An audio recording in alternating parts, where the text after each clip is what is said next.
halfway through 2022, like I had a proper breakdown, like that not many people know about.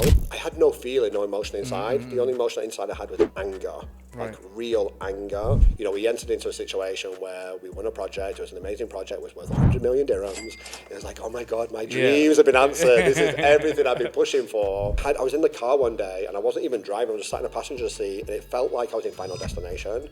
It felt like I was about to die at the traffic lights. And when I first arrived, there was no metro, no Burj Khalifa, no Dubai Mall, half of Dubai JBR was not built, there was no T-com. And I think what many people don't remember, I don't even remember myself, is like I used to be a circus performer. I was a fire breather, stilt walker, a commercial dancer, working out of my apartment with a stripper pole. Randomly. My housemate had a stripper pole. And everyone's dreaming about Expo and everything's amazing and we're all working on Expo and everyone's like, yeah, we're pumped, it's happening. And then, you know, Berkeley from China happens and we're like, we're all screwed and the whole world shut down. I probably shouldn't say it like that, you know, like my family's not rich. We've always had this thing, you know, my parents separated when I was young. Like I was bullied relentlessly through, you know, the end of primary school up into high school. And on one occasion, like someone tried to set me on fire. Like, no way. Yeah. It sounds quite psychotic. Is that the right word to use? It's almost like I've got split personality. All right, guys, welcome back to the Setlist Podcast, and we are on season 2, and we've got an amazing guest for the first guest for season 2.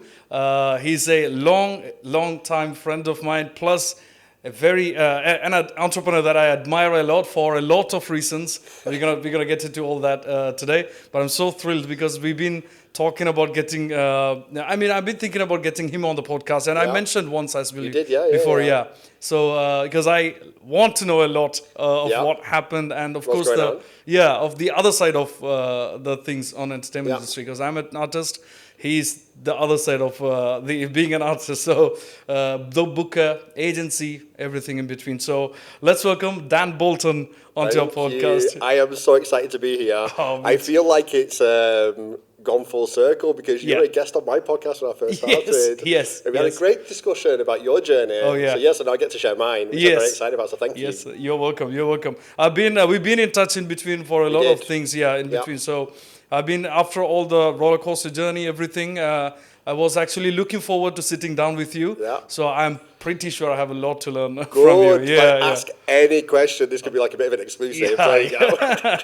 So the first thing, of course, when did you come to Dubai, and then did you start as an entrepreneur, or what was the journey? So I arrived in, I want to say like 2017. No, not 2017, 2007, 2008. Yeah, it was a long time ago. It feels like a lifetime ago. I was a performer in the UK, and I think what many people don't remember, I don't even remember myself, is like I used to be a circus performer. I was a fire breather, stilt walker, a commercial dancer. I did many really cool projects, and I had to have like a proper job, which was being an entertainment booker. And I was working with a close friend, who's still a very good close friend, who got me into the events industry, and then got into a relationship. The relationship was like, hey, let's move to Dubai. I have a job opportunity, so I came and followed. And then essentially turned up to this place, which was kind of like really starting to boom at that time. Like everyone's like, I want to go to Dubai. We've got skyscrapers and everyone's driving Rolls Royces and everybody's rich in Dubai. I think the metro came in 2009. After. So like I was there for a few years. There was like no metro. When I first arrived, there was no metro, no Burj Khalifa, no Dubai Mall. Half of Dubai JBR was not built. There was no T-com. There was nothing that we have right now, like completely different. And you see this picture of this image of Dubai, you think it's like the Vegas of the world without the gambling and everything else that happens in Vegas. And then you turn up and you're like, wow, that's very different. Like, so what you see on the television is very different from the reality. And I think I landed, and I remember like my first apartment was in International City. Nobody told me that you had to pay one check immediately for your entire year's rent. It was like that. There was no other choice. Just one check. It was one check, and it was like 70,000 dirhams in one payment. I was like, well, I never planned for this. I come from a place where you can pay like 1 month's rent, 1 month's deposit. Was it just the case for International City? Not for everywhere, because like in that time, real estate was booming. Everybody wanted to come to Dubai. It was starting to emerge as like the place to come to, kind of like where it is now, I guess. And it didn't have the normal system and process that maybe it does now, or that it evolved into like a normal regular city. It was still very different. It was still very kind of primitive in a way, and I mean that respectfully, because obviously it's boomed into something. Yeah. But you know, it was still trying to catch up with itself. It had quickly transformed from, I guess, sleepy fishing village into, you know, big city, and now into mega city, and everything in between. So I arrived, and I got a job with a company called Bareface on my first day of landing in Dubai. Bareface. And I'd been talking to the model agency. Okay. So I created their entertainment division, and I headed up some of the biggest projects in the region at that time, doing all the entertainment, the performances. They were known for models, and they did all the shoots for things like Jumeirah, Emirates, etc. Like so you managed all the talents? All the talent. Okay. They were like, we need people to manage talent. We're getting requests for it. Do you want to come and do it? So I was like, yeah, why not? And I built that business, or I built that side of a business into something substantial over 9 years. And I remember, like, 2015, I think I'd resigned for, like, the 9th time. Right. And I'd kind of fallen out with my CEO, and I was like, I can't grow, like, I need to move. Right. And he sat me down, he's like, it's time for you to leave. He was like, you need to go and do your own thing. Have you always been entrepreneurial, or? Define entrepreneurial. Well, you want to stand on your own feet. You don't want to listen to anyone, basically. Facts. Yes. Did I want to start a business? Do I want to have a business? Good question now, or good question in life. Have I always wanted to be independent, self-sufficient, uncontrollable, unmanageable, all of those type of things? And yes. Yes, okay. I'm the type of personality and person that would like to challenge everything. You tell me something, like, great, prove it. Like, you tell me it's not possible, I'll make it possible. Okay, right. So yeah, so that's always been a challenge, because I think when you're employed, Yeah. you're essentially paid to do what somebody Yes. tells you to do. And my go-to would always be like, but I don't agree with what you're telling me to do, or I think I can do it better and different. Yeah. And that's not always been the case, and it's often put me in positions where it causes conflict and challenge. I think that's probably where I got to in like 2015. I felt like I'd done everything. I felt like I couldn't move anymore, and I felt like I could do things better and different. Okay. So I started my own company, and literally within 3 weeks of working from a kitchen with like my friends helping and, you know, a small investment, I created what was Dan Bolton Creative Management Agency at the time. So that was just you, one-man company at the moment. Okay. I had a business partner, I had a friend who invested like, I want to say like 50,000 dirhams. Right. And that was essentially just to do like, you know, website and whatever else I was needing, a bit of branding. A friend of mine like created a beautiful brand for me as a gift, and was like, here you go, you can take that. And then we grew that business into something substantial and went through the whole startup struggles that I guess every entrepreneur goes through at the time. How much time did that take to, let's say you were comfortable, okay, now we are kind of safe, in a safe spot from building it up from zero? If you look at the bigger picture, I would say, 2015 all the way up to 2022, so what's that, 7 years? Wow. We had a pandemic in the middle of that, remember? Oh, yeah. Which completely destroyed all of us. Yeah. So I guess if I started my business in 2015, I got an office in 2018, that's when I was like, this is legit. You know, like... Also, you got office after 3 years. After 3 years. I think that's a story of persistence. Because I was working out of my apartment with a stripper pole, randomly. My housemate had a stripper pole. Okay. People used to come into my apartment and work from my living room. We had a table, a bookshelf, we had a printer, and it was very kind of like the typical story that you will hear of people starting a business in a kitchen. Yeah. Like, it was very much that. Yeah. And then you get to a certain point where you're like, I hate living in the same environment where now people are coming to work and hang out, or I've got costumes everywhere and books everywhere and VAT receipts everywhere. So yeah, we got a DMCC license and then opened our first office in October 2018, if I remember, or October 2017, roughly around that period. And then had a small team of like between 5 and 10 people working on projects. And at that time, it was just entertainment. We were doing all of the entertainment, musicians, performers, for whoever's a booking agent. And then we get to 2020, and everyone's dreaming about Expo, and everything's amazing, and we're all working on Expo, and everyone's like, yeah, we're pumped, it's happening.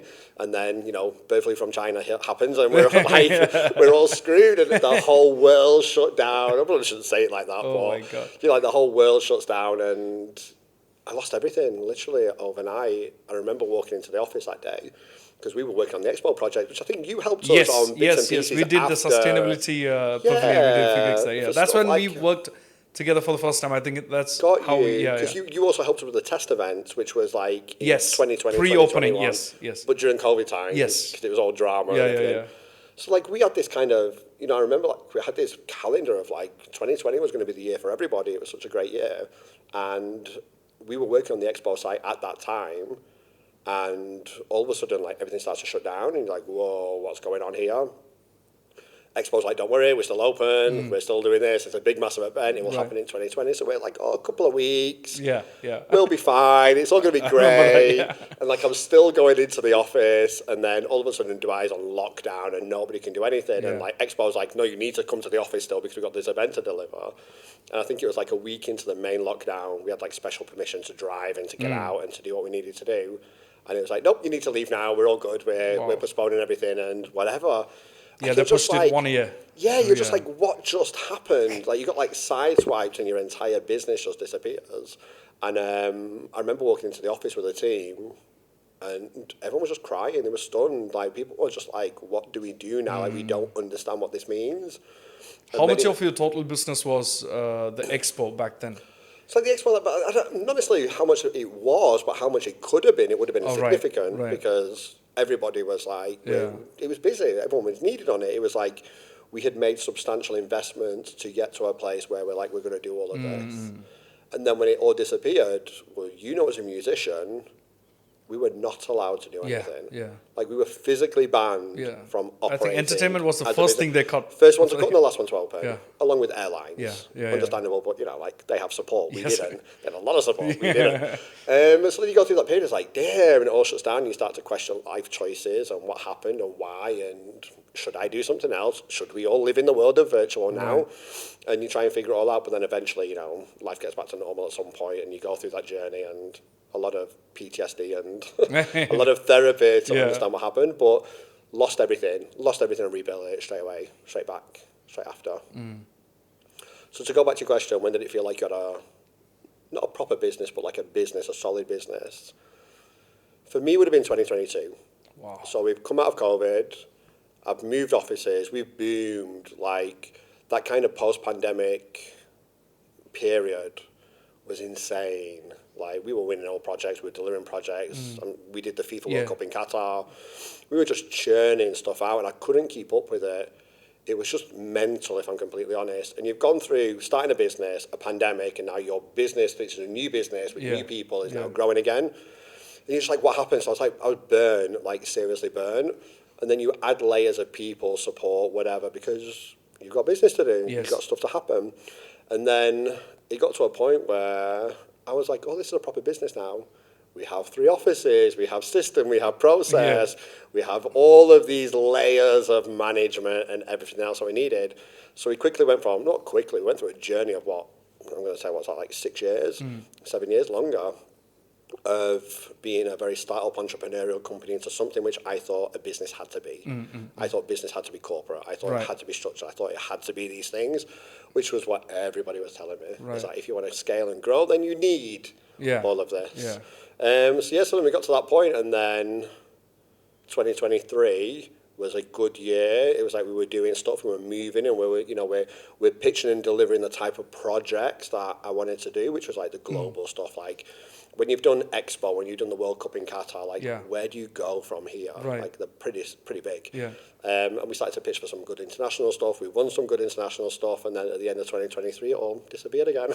It came crashing down. And then that's kind of been like I'd probably say that it's the third building of business that I've had to go through in that period. So I think during that period is where you branched out to different... so we branched out into different areas, so... Like experiential, and then a few other stuff as well. So basically, during COVID, we launched our events department, and everyone was like, you're stupid because events are banned.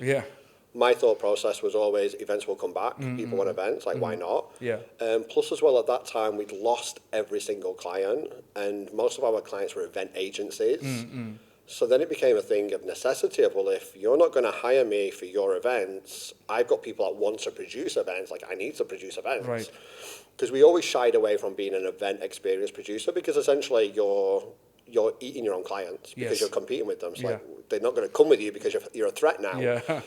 So anyway, we made that decision, and it was probably the best decision I ever made, because we grew crazy. You know, we're more in control of budgets, we're more in control of life decisions, creativity, whatever. We're not just a supplier anymore, like, we're a producer. And then on the back of all of that came, we need social media content, we need digital, which is where Curio came from. And then I was having a conversation with a friend at the time, and he'd just started up his own podcast business, and he's like, it's really tough, it's really hard. How did you do it? You know, how did you go through that startup entrepreneurial journey? And by the end of that conversation, I was like, why don't I invest in your business and why don't we help each other? Right. And that's where my own podcast company came in. Yeah, I think that's where Podcast Now, I... when you came in. Yeah. And then from that, we were looking at it, trying to think, right, okay, you've got corporate tax coming, you've got these 4 entities, you know, we've got people approaching us saying that they want to do more collaborations with us. Like, what does that look like? And at when was it? I'm just trying to think of dates because it all merges into one.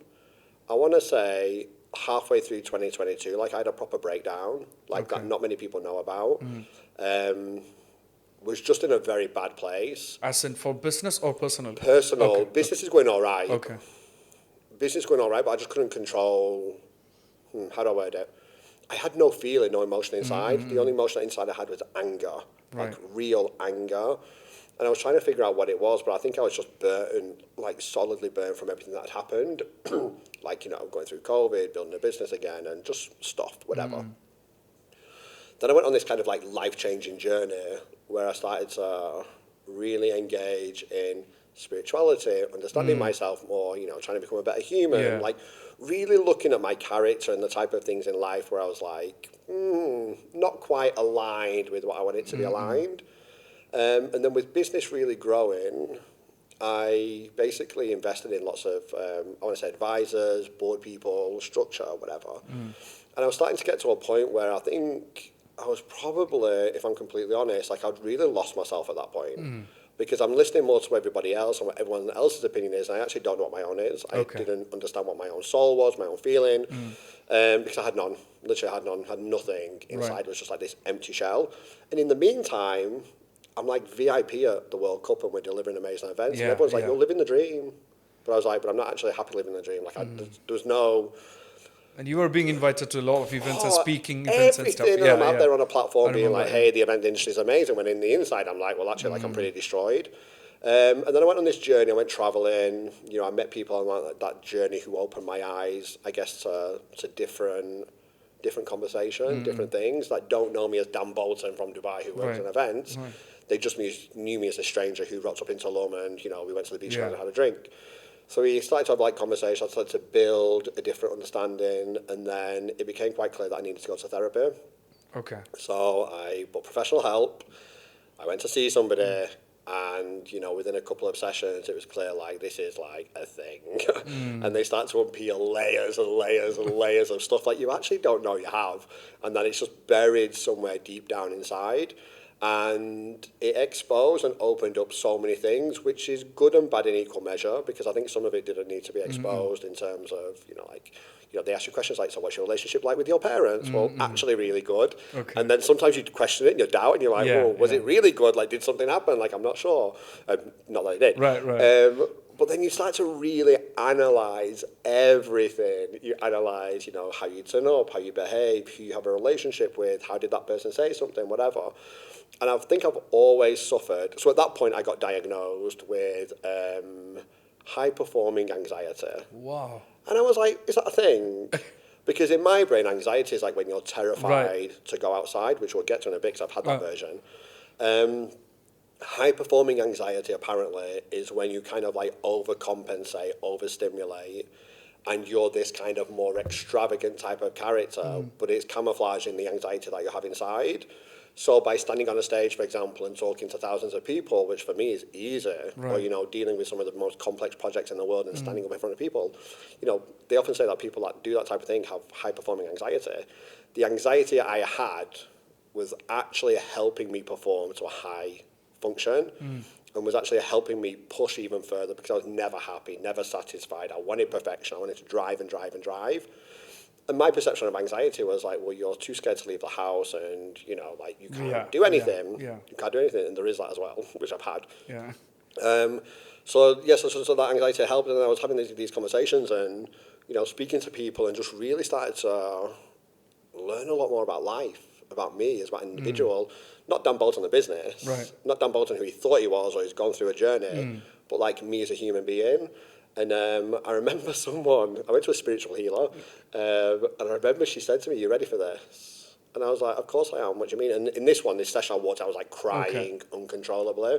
And I couldn't understand why I was crying. I was just releasing whatever needed to be released. And she went, "You're going to go on a journey." And I was like, "Okay, like it's not like some trippy thing." She was like, "No, it's going to be painful. It's gonna really change your life and flip your life upside down." And I'm thinking, whatever, we're good, like this is amazing, whatever. Yeah. And you know what? It completely did. And if I look from that day, which is probably coming up to probably around about the 3-year period, as when I started it to where I am today, my life completely changed and flipped upside down and was the most painful, turbulent, amazing, depressing, everything all at the same time. And you can look at that journey and I'm like, wow, what happened? Yeah. Wow. Yeah. And that takes us to where we are today, I guess. Wow. There's a lot. There we go. That's a big journey. Yeah. I mean, it has all the elements of, it has a side of business, it has a side of personal growth. So for me, it's all inside, interconnected. yeah. Because like I maybe foolishly named a brand after my own name. So Yeah. I became the business. I am the business. And everyone was always like, "You're a workaholic." And I was like, "Yeah, I am." You work a lot. I remember because you remember we had the Expo project and I had my loop station and everything in a bag. And I was carrying 2 and then you were carrying 2 bags and we all were walking out at 12:30 or 1 at night. Yeah. I still remember that, yeah. And I was probably going to another job or another event or there was something. I was on my phone. I was always on my phone, like something happening. You know, like that's something which I grapple with actually when you look at that, because everyone used to say, "Oh, you're a workaholic," like it was a bad thing. I think through this journey, I was a workaholic. Then I thought, well, actually, that's not good because I'm burnt out. This is really bad. I probably went the other way where I was like, I'm chill, I'm zen. I'm going to work from 9 o'clock in the morning till 5 p.m. I'm going to switch off. I'm going to have a life. I think actually what I did, I disassociated myself with like my real character. Okay. My real character is a workaholic. But I don't think I'm a workaholic. I'm just somebody who wants to achieve great things. Right. And I'm also somebody that, can see an opportunity and wants to take it, but also someone that understands when something needs fixing and is not afraid of putting the work in to fix something. Right. So I don't think I'm a workaholic. I just want to be successful, and I want other people to be successful, and I want to, do something successful. So I've had to shift that narrative because I always saw that as a negative, and I had suffered massively from imposter syndrome. Right. And I was like, why am I doing this? Like, I'm not good enough. I'm a whatever. And you hear these feedback and these comments from so many people, which are not necessarily negative, but they're all telling you how you can do something better. Right. Right. And I don't know, through this journey, I get to the end of it, it's like, you can call me a workaholic, great, yeah, okay, I'm a workaholic. You can tell me how to do things better, but actually, I know what's best for me. In hindsight, if I look back, I was like, if I was to change anything in life, whatever, I'd actually stay true to myself. Yeah. And I'd stay true to my instinct rather than listening to people who have influenced that instinct or influenced what I should be doing. Right. Because I think that's where you make the mistake. That's where you make the mistakes. Would you rather keep both together, life as a single unit, the work and the personal life, or would you just keep the work separate and shut yourself down out of the business when it's needed? How would you navigate that? Good question. Yeah, how would you prefer doing so I'm trying to find the balance right now because I've gone through both. I was the business, I am the business, like pre-whenever. And everything I did, like my friends, the people I associate with, like the projects I did, the revenue I made, my wealth, like whatever, not wealth, but like your salary. Yeah. Everything was always work. My identity was work. Yeah. People can't, even to this day, differentiate between Dan work, Dan person. And that's something I really grapple with because I think you lose your identity at some point because you're always, especially when you're growing, the business is booming, people have a perception of who that entity, that brand is. And I think I started to lose who I was. And then I made a really conscious decision. I was like, no, there's kind of like Dan business and there's Dan personal. So I think over the last 2 years in particular, especially with all the drama, especially with all the drama that's been happening, which maybe we'll talk about we'll get into that. I really disassociated myself with Dan the business and became Dan the human, Dan the person. Okay. And when you go in therapy, they always kind of like, I want to say they regress you to your childhood. So it's like, your inner child is, screaming for attention or, is playing up and that's why we behave as certain things as an adult. there's all of these kind of like traumatic triggers that you kind of regress back to and you have to address in order to move further forward. So I think I did all of that. I've gone through all of that. I'm still going through all of that, working on it. And I actually don't like the Dan that's disassociated with Dan the business, if that makes sense. Right. I do like him. Let me take that back slightly. I do like him. Of course I like him. But what I realised is, it sounds quite psychotic. Is that the right word to use? It's almost like I've got split personality. There's Dan professional, Dan business. There's Dan the individual. They cannot operate unless they're working together. You cannot have only one or the other. Right. There has to be the balance between the two. So I think I'm really getting to a place where I understand and know that. Because previously it was just damn business, which then meant my personal life was completely destroyed. Like, if I'm completely honest, and I did and acted and behaved in ways that, you know, therapists told me I'm not proud of. Okay. And then I kind of disassociated myself so much with the business version or the workaholic version. Look what happened over the last couple of years. Arguably, I took my eye off the ball. I made decisions that I shouldn't have made or whatever. I kind of retreated massively back into myself and ended relationships, friendships, businesses, all because of all of that, and still going through that journey. But then over the last couple of months in particular, through lots of work, have realised that one and the other interconnected. They have to work together. Because I need that side to be successful. I need this side to be successful. And when they come together, that's where the magic will happen. Wonderful. I mean, that's beautiful. Yeah. Makes sense. Yeah, it does. It does actually. Because I used to, for the last, I believe, a couple of months, I would say before that, I used to shut myself down after a certain period. That I don't want to think about the other side, but that brought more problems. It does. When you, different problems. Different kind of problems. So now I'm more like, I'm trying to still figure out. So that's why when you talked about that, I was like very curious on what your take on that. So I think now I'm more like regulating both the sides. There you go, regulating. Yeah. So like how so I've had like mentors and therapists and stuff, like how they've like looked at it through that journey. I start to go and have conversations in my head. So like we're having a conversation right now, and even in every single daily action I do, I kind of look at it from the perspective of two people. And before I react to something, unless sometimes there's a natural reaction and you're one of either character. But what I really deliberately now and try and do in any situation is just pause for a second. I have like an internal dialogue with myself and I visualize something and I look at the two different versions. I'm like, okay, which version is needed in this situation? Because you do need, you know, especially in business, you do need the one which is a little bit ruthless, you know, a bit stern. That is quite, if you want to be successful as an entrepreneur, like you need to be tough. It's a tough industry. But then also as well on the flip side of that, you do need that more empathetic, caring, a bit more kind of like naturally authentic self. If you have one or too much of the other, it just doesn't work.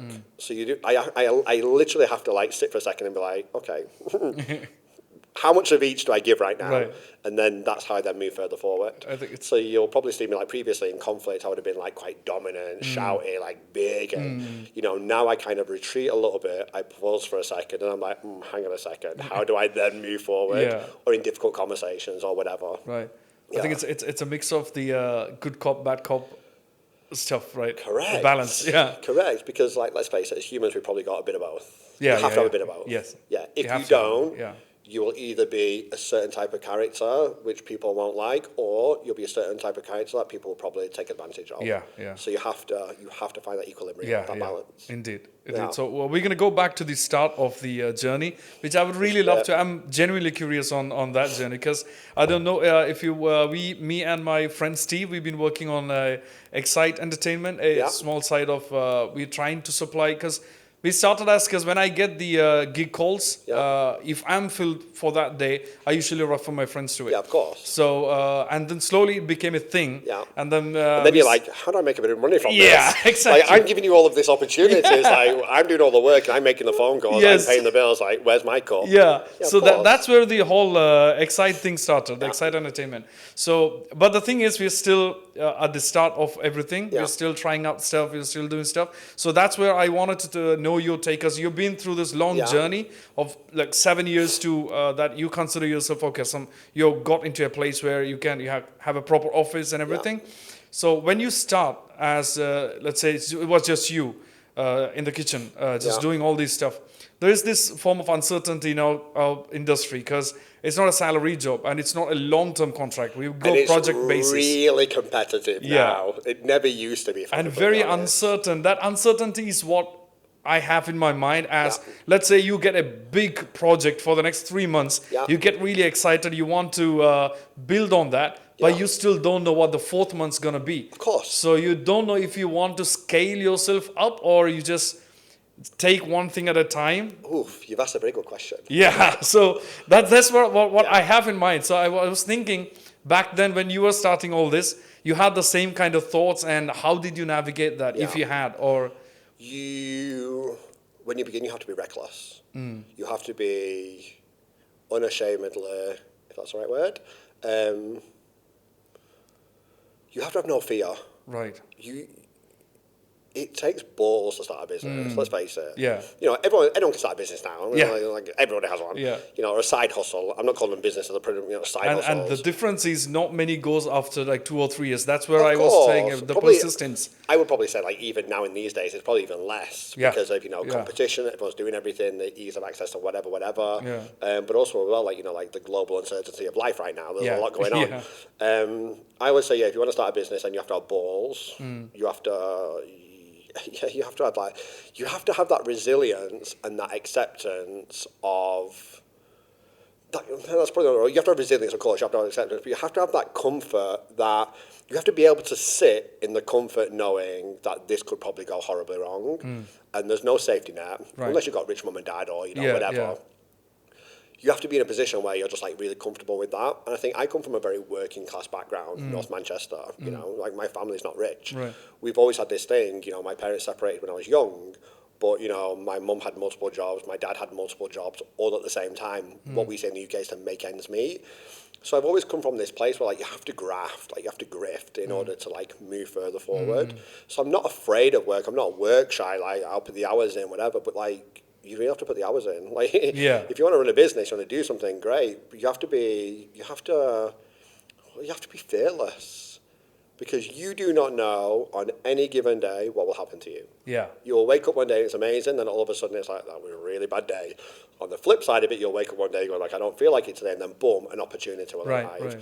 And I think in my journey, I'm inspired, I'm excited, I feel hungry by growth, by opportunity. And again, it probably comes from like a very working class background. It's like we had to fight to survive in many ways. Many ways.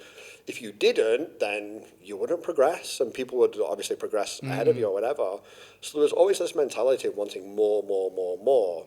And when I've been looking at it, people say, oh, it's like you're greedy or you're a workaholic and stuff. It's like, no, it's like I just want to be successful. Right. I want to improve my life. I want to improve the life of the people around me. And I see opportunity in everything. Now do. See opportunity in everything. And I think if I was to learn anything over the last, X amount of years or whatever in doing business, it's don't be ashamed of going for that opportunity. Just do it ethically, of course, because many people don't. Right. But do it in a way where it's ethical, and obviously if you're qualified to do it, then go for it and really put yourself out there. But then also just be really comfortable with the fact that it might go wrong. And I was riding on a wave where nothing was going wrong. Everything's amazing. What do you mean everything goes wrong? You're going to get burnt by something, and boom, something happens. And it comes crashing down. And you look at it, you're like, well, that didn't work. And then you question everything. You analyse it. Did I make the right decision? Oh, my God, I'm stupid. Oh, my God, I'm ashamed. Oh, my God, like everything else. And then you get back to a point where I'm kind of like, I guess, right now. It's like you go like, hard lesson, learn the lesson, move on, grow. But it's going to propel me onto the next level. It's going to take me somewhere else. I'm going to take everything that I've learned and everything that I've seen and witnessed, and I'm going to use it as ammunition. Not ammunition, wrong word. Fuel. There you go. To purposely drive myself forward, to continue taking success. Would I still take risk again in the future? Oof, good question, if you were to ask it. You have to. But as the same scale as you used to, or be a bit more cautious? I was really struck with there is a quote by Richard Branson. I'm pretty sure you've heard it. Like if somebody offers you an opportunity and you really think that's an opportunity, even if you don't know how to do it, say yes first and then figure out how. Okay, so this goes back to imposter syndrome. Yeah. And, like, this is actually going to go back to something, right? Yeah. So like recently, like people have said, "Oh, you're a fraud" or whatever. Like there's Yeah. been a lot of like drama. Now look at it, like I've questioned that because my entire mentality has always been say yes to everything. Right. Figure it out. Yeah. You'll find a solution. Yeah. That is my ethos. That's how I am.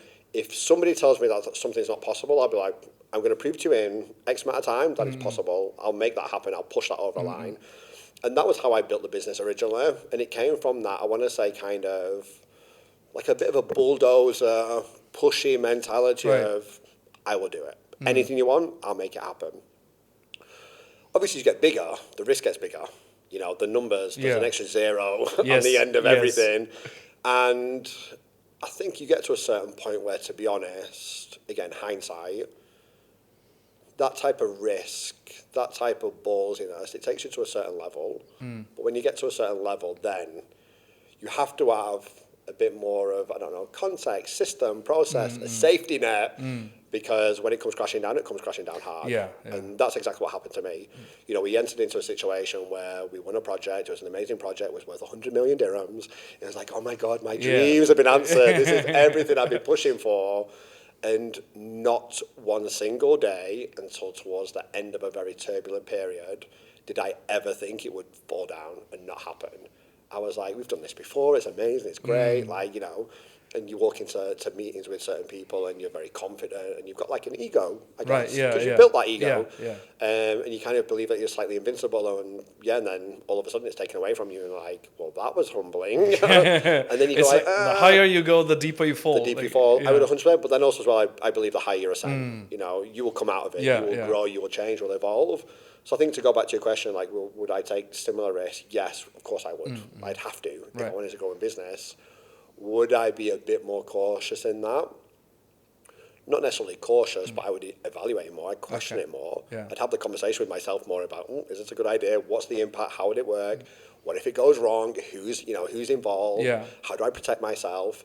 And I think it's just about protecting yourself, and then by default the people around you, which I didn't do in that situation. Do you think the I don't want to call it the generation, or do you think a certain amount of people have become very soft in terms of, because I have listened to a lot of views on mental health, and also you've been volunteering for a lot of stuff regarding mental health.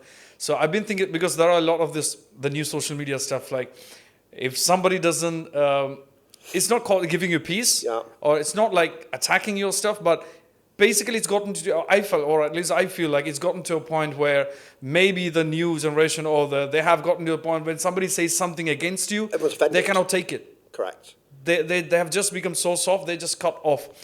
And then there is the other side of thing where I feel, or I've listened to someone saying, like, that's actually a part of growing up. Like, you are supposed to be exposed to all this pain. You're supposed to grow and face it rather than just cutting things off. You take only the things that makes you feel good. So it's, look, you know, there's things in life, like, I'm just like, as a kid, I'm privileged I never faced racism, for example. Like, I've got friends that did. Like, you know, when I have conversation with them now and, you know, stuff, I'm like, wow, like, I never had that as growing up as a child, but I come from a working class background where I was bullied as a kid. Like, I was bullied relentlessly through, you know, the end of primary school up into high school. And on one occasion, like, someone tried to set me on fire. Like, no way. Yeah, like on a bus, like randomly, like someone. And then I remember one day I walked onto a bus and everyone's like, oh, there's going to be this big fight. And I was like, great, who with? And they were like, you. And I just got literally got battered. Like, there was all sorts of stuff that happened. I got my legs broken in a fight once. Like, you know, you go through these things, it's like, it's tough. Like, life is tough. Life's tough. That's tough. the thing. And then you go through a journey. I'm a millennial. So you go through a journey and, like, you know, you've gone through pandemics, we've gone through global recessions, we've gone through whatever. So you go through, like, global pandemics and, like, you know, like, life throws, if I'm allowed to say it, like, life throws shit at you. And you have to deal with it. But I think where we're at right now, and I've kind of seen this a lot lately, oh, you can't do that because I'm offended. I'm like, hang on a second. You know, it's like, I've asked you to come into work today. I've given you feedback on a creative proposal or whatever. Like, I have not literally been racist. I've not harassed you. Like, I've not been derogatory to your family. Like, I've not told you, like, you're a piece of whatever. I was like, I've just told you that I don't like something. And it's like, yeah, but you can't say that. I'm like, okay, like I'm just really confused because we work in an industry which critique is at the heart of our industry. Yeah. My clients have no hesitation telling me that they like or dislike something. Most of the time it's dislike. They want something changed. Change it. I will change it. Yeah. And we've got to a place now where it's like everything just seems like it's an issue and it's a challenge. Yeah. And especially for a creative industry where it's like you have to be thick-skinned. Yeah. You know, you as a musician, gigging, but Yeah. you know, you're probably going to get someone coming up to you going, you're rubbish or whatever. Yes. Probably happens all the time, Yeah. not in a bad way. But you know, like DJs the same. You know, people coming up, your music's rubbish. I can play better than you. Yeah. Okay, whatever. I think that threshold has gone down. Yeah, but I also think it's because of society in general, because everybody thinks they can do everything. Yeah. Everything's so accessible and easy now.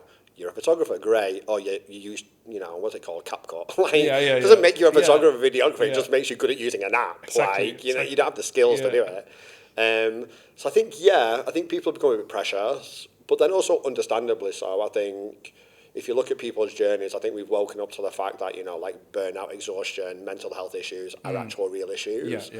I think we just got to be really careful that we don't move it onto a place where you kind of like gaslight people in terms of, oh, you can't do that because you're affecting my mental health, which I've had leveled at me before.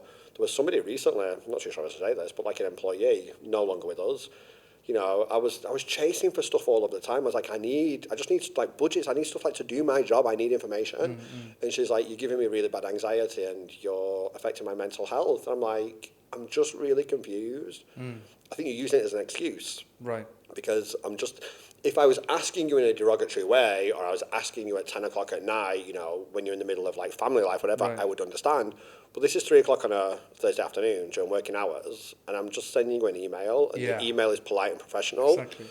So I think we've got to be really careful that people don't use it as an opportunity to excuse themselves from not doing something. Or not from engaging conversation. You know, you get it a lot from our people. Oh, but you can't say that because you offended me.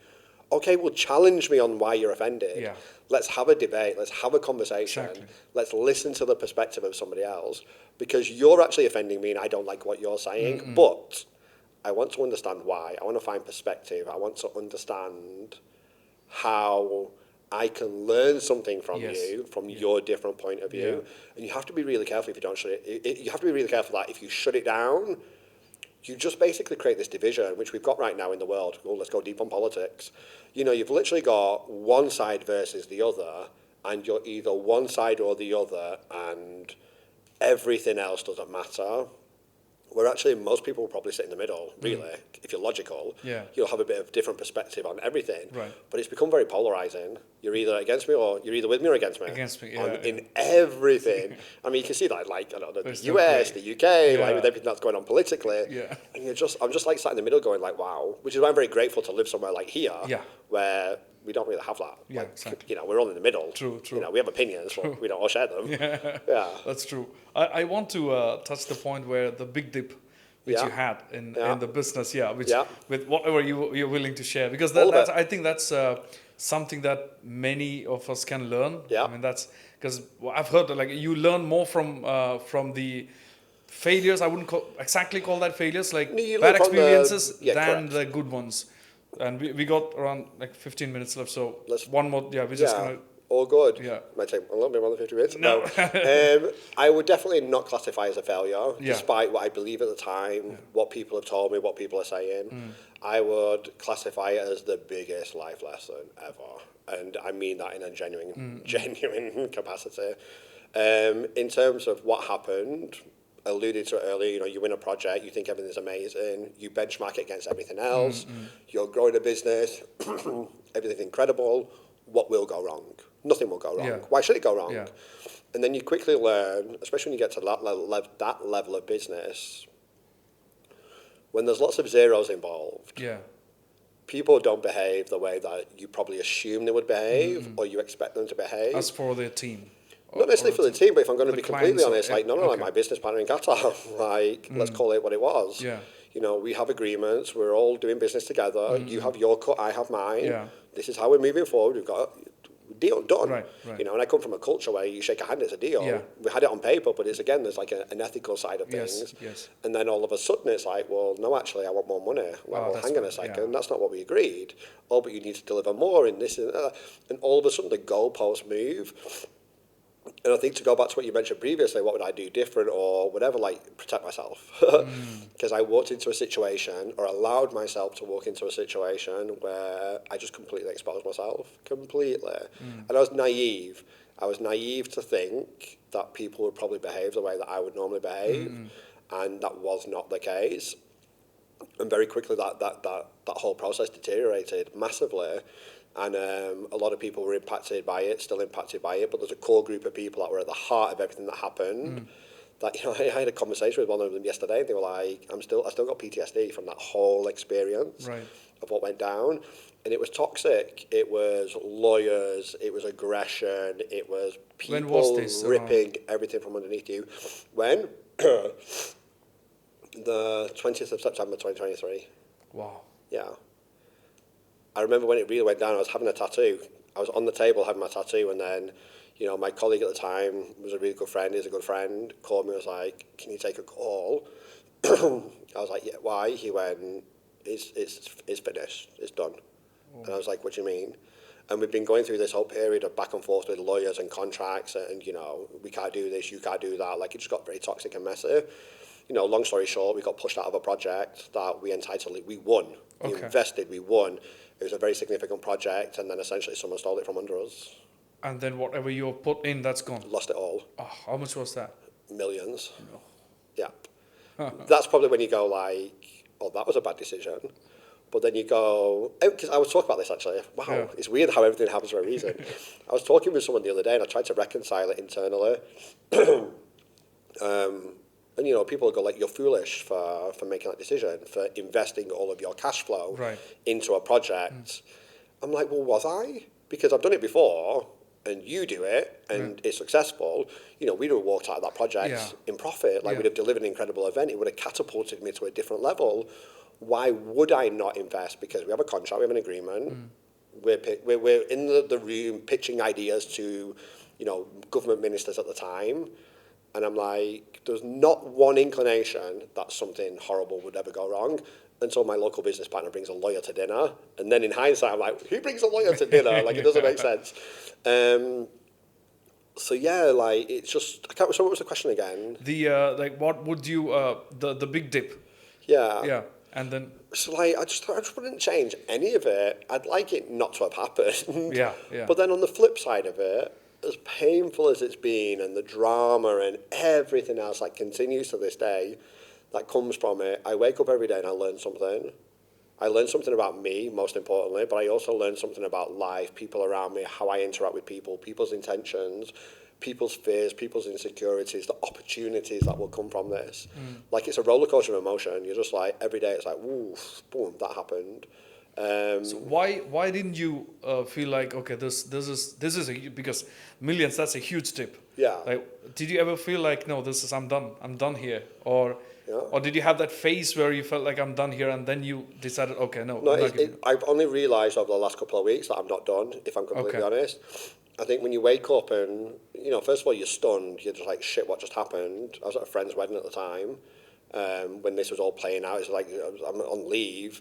And I'm just trying to grapple with what's going on. Then you come back to Dubai and you deal with the fallout, but then you think it's going to be all right. And then you naively think it's going to be all right. And then very quickly it's not all right. I remember there was times, if I'm going to be completely honest, there was times when I didn't want to live. Like, it got that deep. There'd be times when I had anxiety. Here we go. Right. So previously my anxiety has helped me function. The anxiety that I had at that moment would prohibit me from moving physically. I would be terrified of doing anything because I was terrified I was about to die. Like, I was in the car one day and I wasn't even driving, I was just sat in a passenger seat, and it felt like I was in Final Destination. Wow. It felt like I was about to die at the traffic lights. And I had this feeling constantly where I'd be in a shopping mall, I'd be somewhere and I'd be like, I'm going to die. And it was just playing over in my brain all of the time. And then if I'm completely honest, you get to a point where you're like, I want to die. And you start to have those conversations, questions, and stuff happened, I think 3 different occasions, and I had to have help. Like, people were genuinely worried that something was about to happen. They had to drive there all the way from Abu Dhabi to come to my apartment to be like, I'm just checking you didn't kill yourself. I was like, I probably could have done. Wow. Would I have done? Not too sure. Could I have done? Possibly. But thinking about that now you're in a better position where you're like, this, I got this. Yeah. It takes you a while to get there. You get to a Yeah. point, you have to have a very difficult conversation. It's very difficult to go and see your parents and tell them how you're feeling, really feeling, Right. especially when, like, you know, you have this ego and you're bullish and everything's life is amazing. It's very hard to be perceived as being this, like, super successful person, to Yeah. be on the sofa of your home where you grew up as a child. Sorry. Home as a child, and you're like, you know, mum and dad will look after me again. And I'm like 40 years old. Like, how did that happen? But yeah, you get to a point where through therapy, counselling, talking to people, reconciliation, dealing with your demons on many levels, you get to a point where you understand yourself better and you go, am I that person? No. What people say? No, I'm definitely not that person. I'll fight that till the day I die. Did I make mistakes? Of course. Yeah. We all make mistakes. Yeah. But we're living in a culture where everyone's vilified, or the cancel culture and Yeah. everything. You know, everything's noise. It's on social media when Yes. someone does something, but it's actually, well, if you take away the layers of it, okay, yeah, a lot of people, hundreds of people have been impacted by the reduction in my business. And it's taken me a long time and will take me a long time to fix that and pay people out and do everything else that's needed. Then on the flip side of it, I've also been very fortunate to be in positions where I've actually genuinely helped people, and I've done that with like nothing. You know, working with certain charity organisations or whatever. You get to a point where it's like you really understand the value of worth, and you understand that, you know, there's so much you can do with so little. Yeah. And the help and things which I perceived previously was like, oh, I'll give someone some money, I'll give Yeah. them a job or whatever, actually it's meaningless. Not meaningless, but it's just different. But now it's a case of like sitting down with someone and having a proper conversation with them. Yeah. How are you feeling today? I can't think- physically give you anything, but like let's just make sure that we're checking in with each Yes, other and that we're yes. good. It became, throughout the whole entire process, my relationship with myself and the relationship with key people around me became much more authentic. Because everything was stripped away. I think the And there was nothing communication part left. that I even mentioned, that played a big role. I mean, for me at least, because since I've been through, I mean, not as probably Yeah. these as you, but individually, just me in my early age, what I've been through. I think what I really respected what you did was those emails that you sent once in a while. Yeah.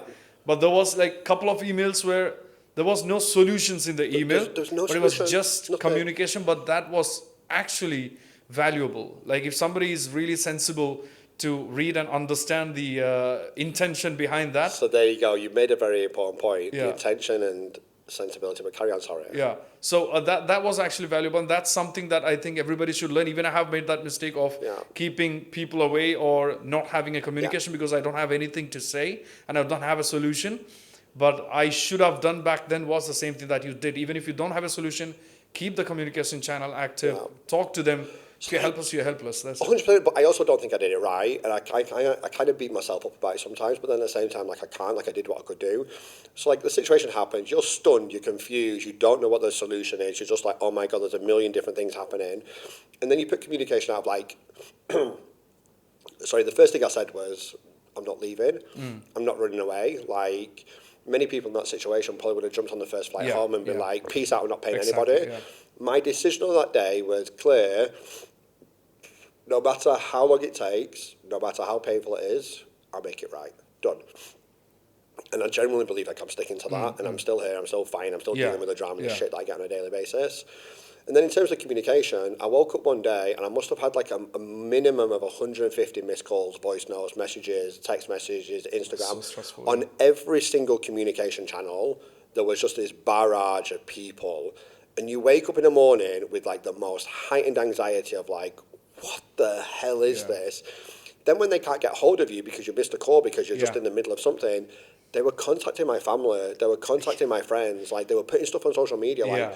relentlessly. And I'm like, even like my family and friends are calling me going like, this is too much. Like we're now being hounded Yeah. for whatever's going Yeah, on. yeah. Clients, partners, people, anybody. And you get to a point where you just have to shut down. So my my intention was always communicate. And then in the end, you're just like, I can't keep up with the communication. Right. So I think I went to a place where I shut down for my own protection, my own sanity, because it got too much and got too noisy and loud. And I was just like, I need to first of all fix whatever's going on. Like I need to fix my own shit, and then I'll be in a position to properly find a solution, properly find. Because currently at that moment, I was just like, I just want to throw myself off a building. Like I don't need this noise. Like, this is not life. This is not an enjoyable experience, which is no good to anybody because you're going to do something stupid and you're not going to be able to fix anything, and it just continues. So I made a purpose decision to shut down. Not close everything from a business, but that did happen in some capacity, but just close myself a little bit. I removed everything from my life, friends, people around me, everything. And I'm now in the process where I'm trying to reconnect and rebuild and help people understand why I made those decisions. It was purely survival. And it was only it was only so that I could actually survive to fix it. Otherwise it would have been like complete death and destruction. And then you get to a point where eventually you can start to come out again, you have less anxiety, you can approach the world again, you can have conversation, and the confidence to communicate rebuilds. Obviously, you said something really nice of, I appreciated, the intention or the substance behind the email. 99% people didn't. People were just like, I want my money, where's my solution? I'm like, I can't provide you a solution. I'm trying to find a solution. I'm currently still in that process, where, not people have forgotten about it, because they definitely haven't. But it's like, it's gone on for so long now, it's not people's priority. Mine, because I need to resolve it. And the communication is different now. I have a team again, I have a structure again. I'm kind of in a more proactive place to go, right, okay, now I have a solution. It's taken me 2 years to get there, and it will probably take me 2 more years to actually like reconcile everything. But man, like the communication thing's hard, especially in a world where everyone has an opinion. Everyone thinks they can do better. Everyone can tell you've done a mistake. But actually, as someone said to me, they're like, walk a day in my shoes. Like I would challenge anybody in life just to spend a day of even like one day now, like whatever, to understand like what I go through on a daily basis. When I wake up in the morning to when I wake until I go to bed at night, relentless. Relentless. So we're gonna slowly conclude, because I would love to sit down more. I'm pretty sure we're gonna be sitting down. Maybe for the next time we're gonna have a 2-hour session. So there's a lot to deep dive into. There is. There is. So one final question based on all this. So if somebody, because I think you are one person who actually can say, if someone's actually deep in shit, basically, what would you say? How to what should they be thinking, like what their mindset should be so that they can get back? Or like, this is hard, having to know that the next 5 years or the next 10 years, maybe somebody who's so deep, next 10 years, whatever you do, nothing's coming to you. Everything's going to others, like financially, basically. But you still have to do it so you can start living from the 11th year for yourself. So what would you say to them? 2 things, quickly. Protect yourself. Okay. Massively. Take care of yourself, basically. Just remove yourself for as long as it takes to be able to get your thoughts together, to understand what happened, to learn about yourself, to figure out like what the hell is going on. Because if you do what I did in the beginning, which was just purely being reactive to everything, like you can't keep up. Physically impossible. So as painful as it is, because you will be called every name, people will tell you've done a runner, whatever. Just remove yourself a little bit, as much as you need to, and be like, what do I actually need to do? What do I want to do? Like, how am I going to fix this? And also understand there's no shame in lots of this. Like, as much as you feel it in the time, it's a massive life lesson. Everybody in life will go through some sort of failure. And I don't want to call it failure because it's actually a life lesson. But you will go through a challenging period of time. How you respond and react to that will be the legacy and the testament to how you move forward. So first of all, protect yourself. Secondly, it's just always come from a perspective of understand the impact of others, if I'm completely honest. Every decision I've made, which has always been the choice of a bad decision and a worse decision, there was never any good decision in anything. It always came from a place of like, how is this going to impact as little people as possible? Like, what is the minimal amount of damage that whatever I do right now is going to do? And unfortunately, you have to do that for a period of time until whatever situation resolves. And then you get to a position where, like, hopefully now I'm almost in, where you can start to make positive impact, you can make positive decisions, I can repay you, I can give you a job, I can deliver a project. Like, you go from a place of rebuilding and repairing and, protect yourself and understand the impact of others, but really understand, be kind to yourself. Understand that there is no good decision. There's a bad and a worse decision. Always go for the bad one, not the worst one. Sometimes sometimes you don't even have a choice in the decision-making process. It's taken away from you. Wow. Fantastic. Powerful. Thank you so much, man, for this. I mean, it's been a lot of the lessons to learn, a lot of things to learn, and we need a longer session for sure. So Let's do part 2. we're gonna have you back to Let's do like part the, 2. let's do the rebirth, Yes. the rebuild. Yeah, We're gonna be back again after a couple of episodes. I'm pretty Okay, sure. cool. Yeah. Let me So know. yeah, thank you so much, man, for Pleasure. being here for your first guest for the season 2. So there we go. Hopefully I set the benchmark quite high. Oh, yes. Let's see what happens. Well, yeah, thank it. you so much, Dan. And hoping to see you again for the next episodes. And that was episode 1 of season 2 of the Setlist podcast. Thanks for watching.